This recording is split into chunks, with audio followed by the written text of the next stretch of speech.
From UFOs to ghost and psychic powers, history is riddled with unexplained events. You can turn back now and learn the stuff they don't want you to know.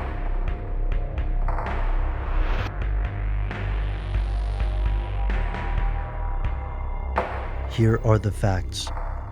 In 1902, the Platt Amendment gave the United States a lease of 45 square miles at Guantanamo Bay in Cuba. Just over 100 years later, Guantanamo's prison is one of the most controversial issues in the post-9/11 world. Over the past decade, approximately 780 detainees have passed through Guantanamo. Some prisoners are considered dangerous terrorists, and others have been cleared of all charges. This isn't the only such prison. After the invasions of Afghanistan in 2001 and Iraq in 2003, the military built detention centers to house prisoners of war. In 2002, another facility was built in Guantanamo. Less than 6 months after the 9/11 attacks, the first prisoners arrived. But there was something odd. The US didn't seem to have all of the prisoners it reported captured. The numbers simply didn't add up. So where did they go? Here's where it gets crazy.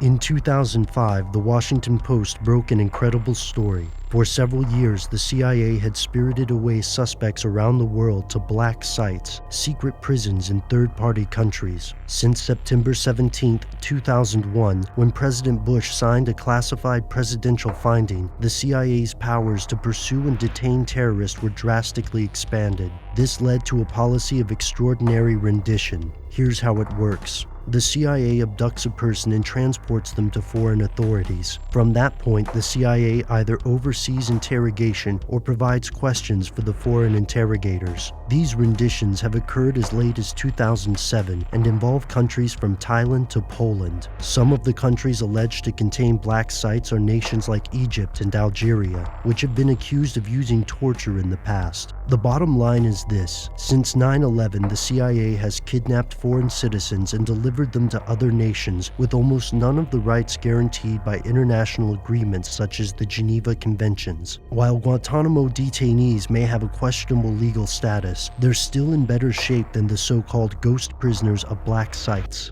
These tactics are enormously controversial. Even the definitions are a sore point. For example, when does an interrogation technique become a form of torture? The methods are collectively called enhanced interrogation techniques and include strategies such as sleep deprivation or waterboarding. Defenders of these strategies argue that the secrecy and techniques have been instrumental in preventing further attacks. Some supporters also claim that due to a lack of reliable information, these practices have been exaggerated by the media. For example, author Marc Thiessen argues that the CIA has only waterboarded 3 individuals and that these techniques don't qualify as torture. Opponents disagree and argue that individuals under stress may lie just to stop the interrogation. This controversy continues today. The CIA admits the renditions are real, but refuses to discuss details and claims it has not violated any laws. In the post-9/11 world, many citizens support the use of all methods to prevent another terrorist attack.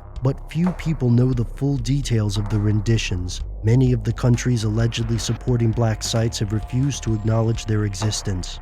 Regardless of where you fall in this debate, the level of secrecy is stunning. What is actually happening to these individuals? Are the stories of international kidnappings exaggerated, or is there something they don't want you to know? If it was torture, CIA would not have done it. But isn't that because you've defined it not to be torture as the lawyer? Well, yeah, I have interpreted, and more importantly, the highest legal authority in the executive branch interpreted it as not constituting the legal definition of torture.